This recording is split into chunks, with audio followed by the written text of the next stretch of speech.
Greetings, we're back again.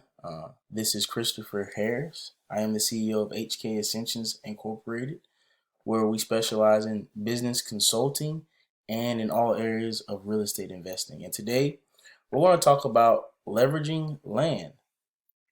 And I would say go in further detail, just so people can have a clear understanding of what it is and how to do it. So let's talk about first and foremost the buying process.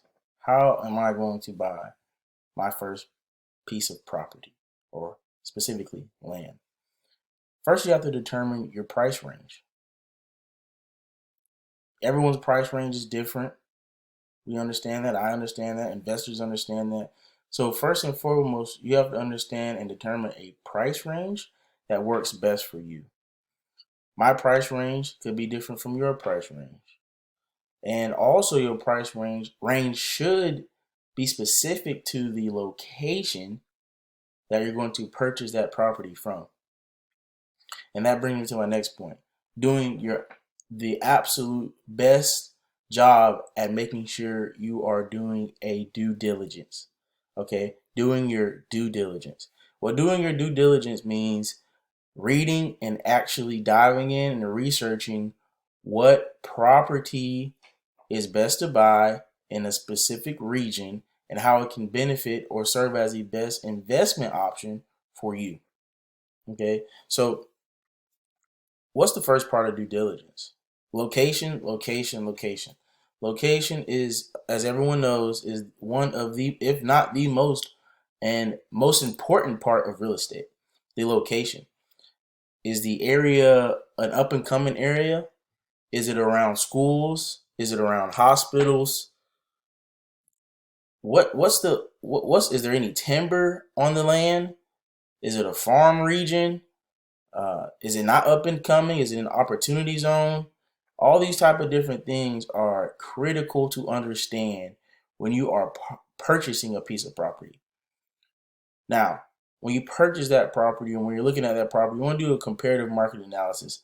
These comparative market analysis is usually done by realtors, but you can do it yourself.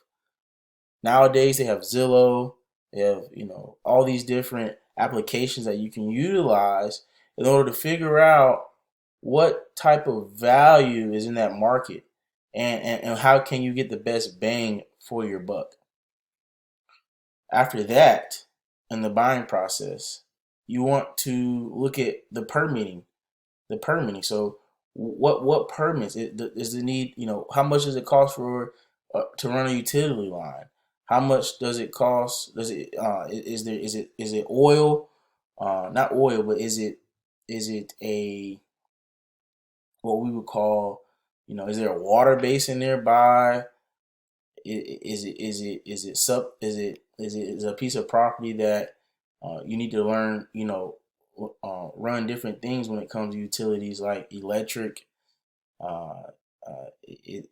It's just all different type of things when it comes to these permitting situations. Next thing is financing options. So with the financing options, by far the best option when it comes to purchasing a property, and we're talking about small properties here, we're talking about lots. When it comes to financing options is owner financing. Owner financing is by far the best method, just from my experience, due to the fact that you don't have to worry about it affecting any of your personal credit. Most of these things are doctored up by the owner themselves, and then the title company works with the owners and they're able to figure out the perfect interest rate. Sometimes there won't even be an interest rate, but figure out and negotiate the best deal after you figure out, hey, you're going to do owner financing as your option. You also want to get an environmental test done on the property. Down south of Tampa, a little bit north of Sarasota.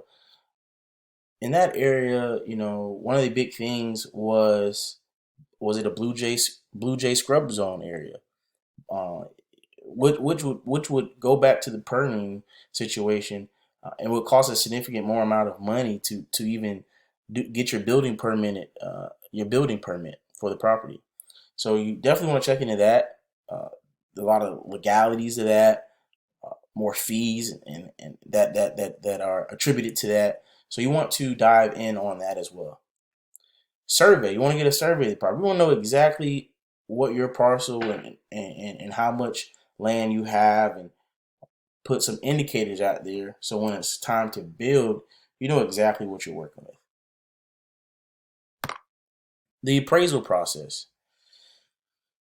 When it comes to leveraging land, the appraisal process is crucial.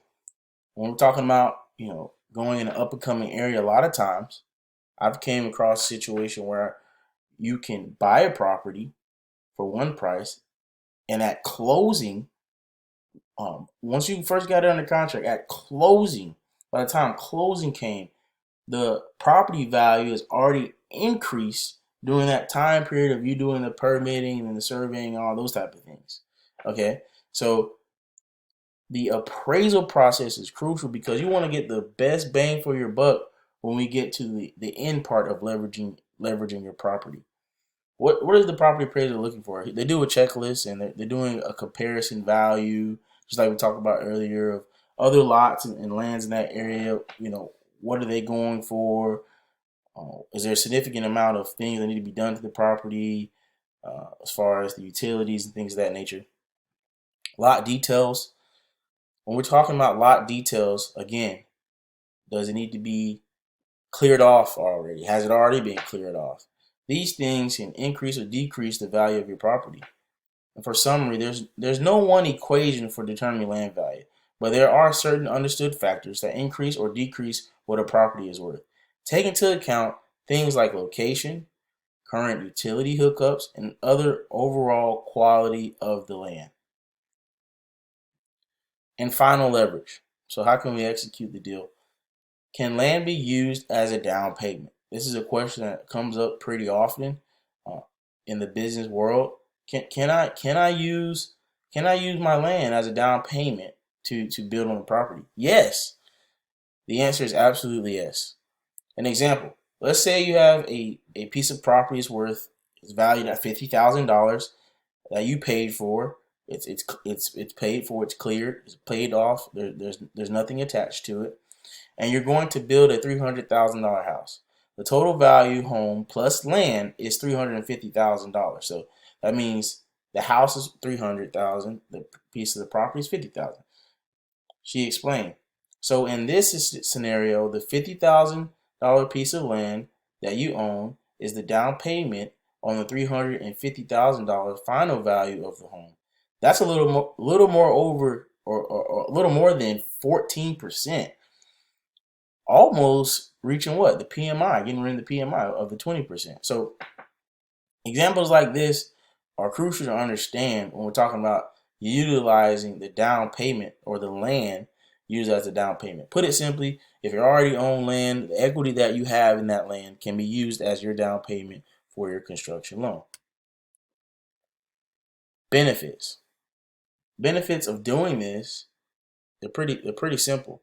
One-time closing costs. With one-time construction loan, you'll have one closing, one process, and one loan, which means you'll pay less in closing costs, saving you money. That's an FHA loan. The FHA one-time close construction loan. It puts the entire package together, the value of your land, and also the value of the home once it's built. It's all in one package, one together. No out-of-pocket closing costs. By including the closing costs in the construction loan, you can reduce your overall out-of-pocket expense, which is an amazing benefit of utilizing this approach, this technique. No payment during construction. Most financial institutions will finance your interest-only payments until the loan. Now, isn't that comforting? What does that mean? That means that while they're building that house for you, how your loan is structured is that you won't be paying any of those making any of those payments until you move in. And that's structured in the back end of that construction loan for your house.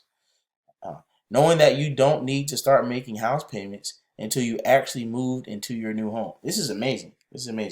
Down payments as low as 0%. That's right. You can build a new home for no money down. This is an option based on lot equity and appraised value, like we talked about earlier. And avoiding PMI. Avoiding PMI means that's private mortgage insurance. That's when you put down 20%. This is a possibility. Now, depending on the value of your property when it's appraised and how much the house will cost to build, that means whether or not you're getting that 20% down, whether or not you're avoiding PMI.